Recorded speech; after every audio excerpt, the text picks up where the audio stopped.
Amigos de Pólvora, sean todos ustedes bienvenidos a una entrevista más y como siempre quiero agradecerles por sintonizarnos. Recuerden darle clic a la campana que está abajo porque estamos subiendo muchas cosas. No sé cuántas veces ya me han estado viendo en esta pantalla últimamente y esta será una vez más porque tenemos un gran invitado el día de hoy, parte del elenco del Vive Latino y que además va a estrenar un sencillo bastante joya. Yo ya tuve oportunidad de escucharlo. Vamos a platicar con Clemens de Milky Chance. ¿Cómo está? How are you, Clemens? I'm good. Thank you. How are you?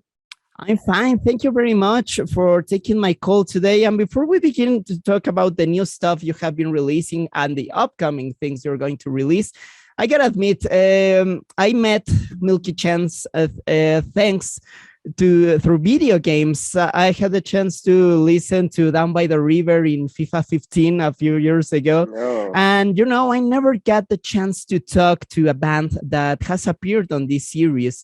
And I wanted to ask you something about it. Are you approached directly by the video game studio, or is it something that the record company does? And being on the game, does have a true impact on your career? I think having Down by the River on FIFA 15 introduced us to a lot of male people because it is a lot of boys playing FIFA, between the age of 12 to 28 or even so Yeah. Everybody loves playing FIFA, but it's mostly like boys. So that I think that was definitely the impact. Besides that, yeah, it is a classic kind of sync kind of thing, the label. Well, I think back then it was the promoting company or whoever it was working for FIFA that reached out to us and to our people, asking if we want to put a song on there. And like 80 well, we have 4 people on stage in the band, and 2 of them are great like FIFA fans. They're also really good at playing it. I'm really bad, I have to admit that. I'm the worst. But that's cool. It's just nice that our song's been playing there. Nice. Well, Clemens, before I also get into the new song, I gotta admit, I love the idea of the trip tape, which you released last year. I think it's fantastic because of the inclusion of demos and remixes and also cover songs. And I would like to know how this idea was born. And also if you left some covers behind on the making that maybe it could work for a second part of the trip tape, because I believe this format has a lot of beauty. I don't know what you think about that. Yeah, as you said, it's really great. I think it's definitely going to be something that we're going to continue doing. So maybe there will be a trip tape number 2 or like trip tape number 3 or like another mixtape with a different name. But yeah, it was first time for us putting out a mixtape.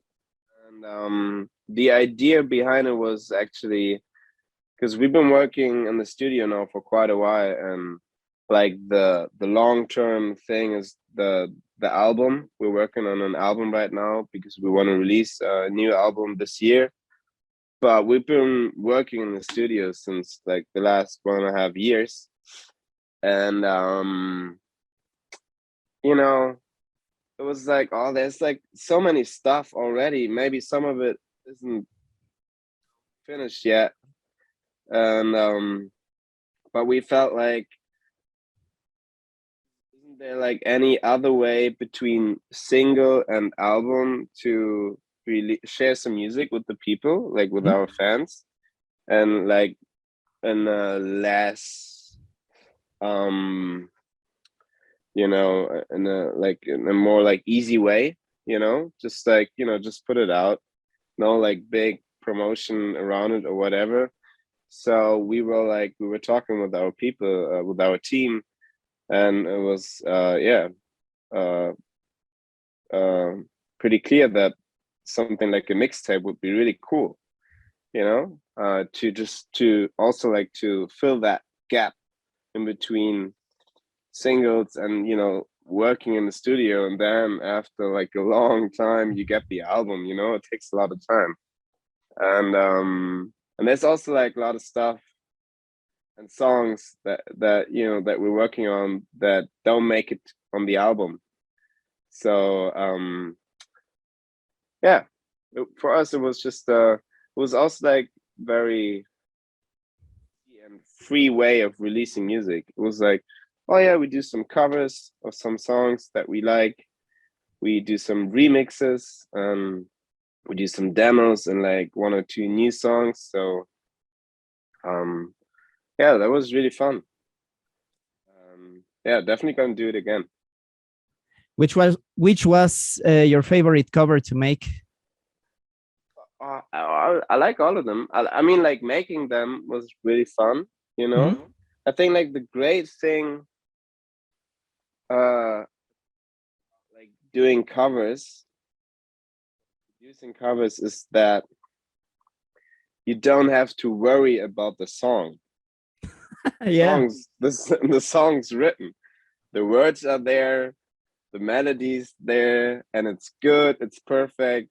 But so you can put all your creativity into rearranging it, into into singing it, into interpreting it, which is fun. It's like it's really fun because it's when you write songs and you're on, it's like oh yeah, I'm not sure about this line, and maybe we can say this in a different way, and this word is weird, and that doesn't sound good, and maybe this melody, there's a lot of things that you can worry about, or like you can challenge.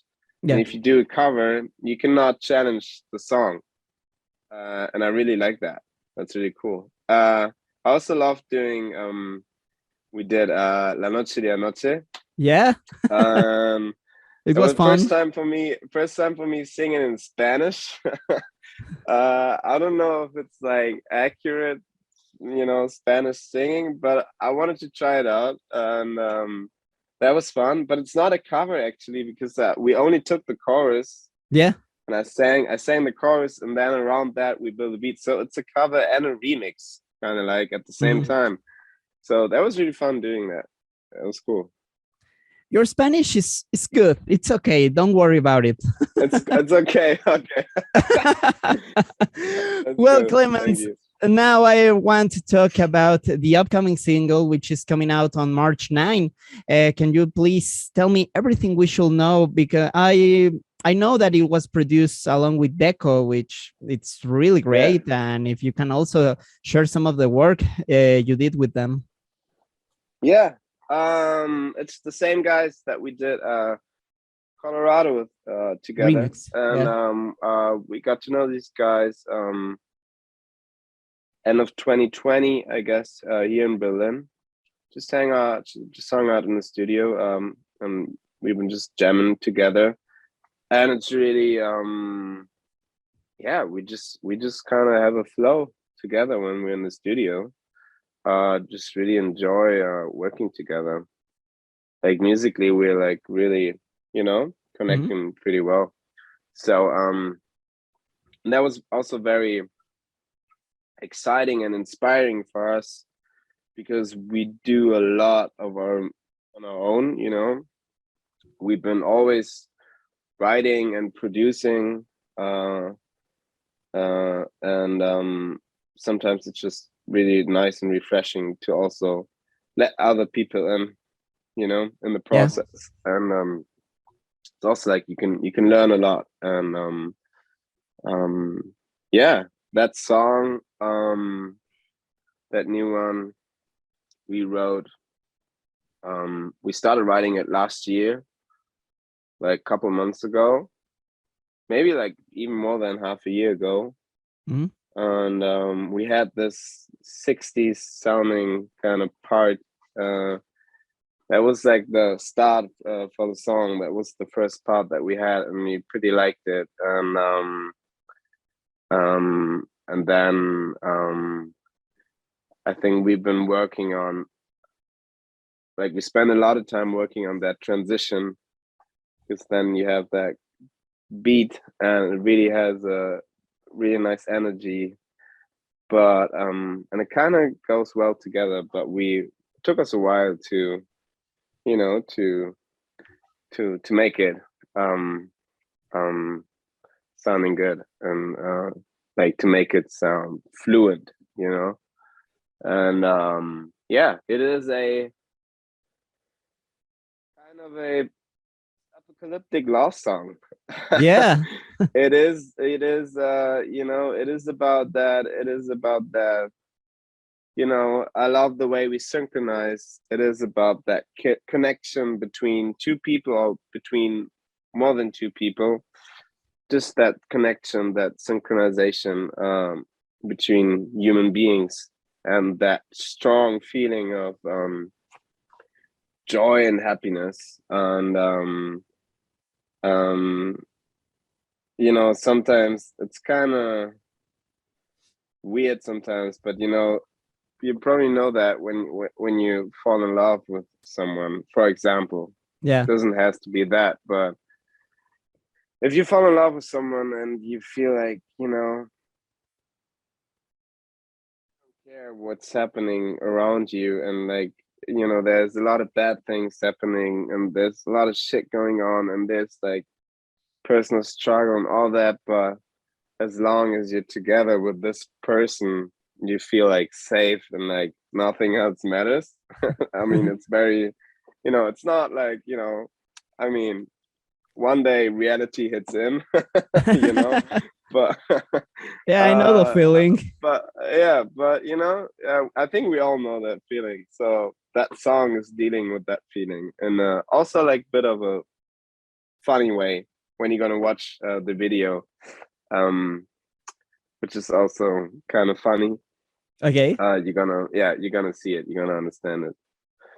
Oh, now you got me overhyped about the video. Clemens, Yeah. I want to ask you, do you have a tentative release date for a whole album? Not yet. We're working on the album, as I said, and we're gonna release it this year. Mm-hmm. Pretty sure, but we don't know when exactly.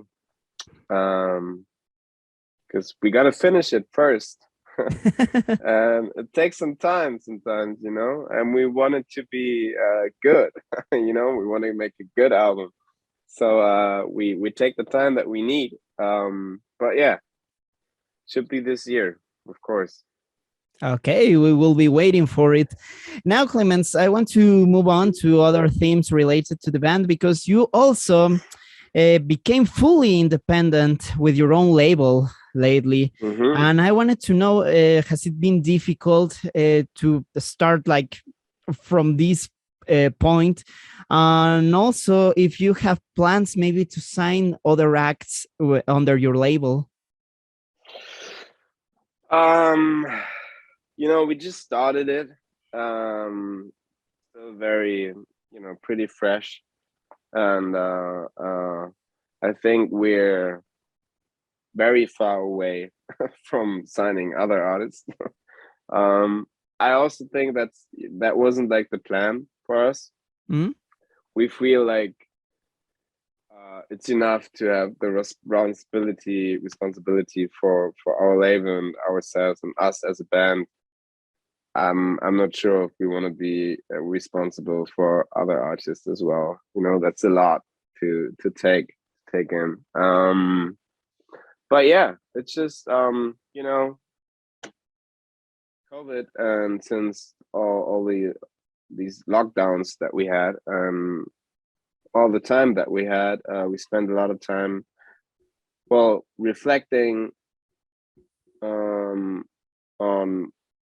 the last years, what we experienced as a band, being a worldwide touring band in the industry, and like like how we did things in the past and how we maybe want to change a few things and how we want to approach, you know, for the future. So I think going independent was just like one outcome of rethinking certain things, you know. Yeah. So it's also an experiment. Maybe we're gonna fail. Maybe you never know what's going to happen. But like on a long term, we felt like this is actually a pretty cool way to be a band. You know, having your own label, having the rights of your own music. You know, because Yeah. we're doing the music. Why should we give it away to someone else? Kind of like. So yeah, we'll see if it works. Well, good luck, Clemens. I'm pretty sure it's going to Thank you. work out. And now, for one last question, I really wanted to ask you about the Milky Change initiative. I think it's really great that you take these initiatives for Mother Nature sake. If you can tell us about it. Yeah, I mean, we started doing this in 2019. I think it was really a process. First time that we joined a Fridays for Future demo was like in, I don't know when it was, way before, and we were just joining it like not as a band but as like persons. And I think like for all of us, becoming more aware of what we do and what we and how we live and how we consume and on this planet and what that means. It's just a natural process of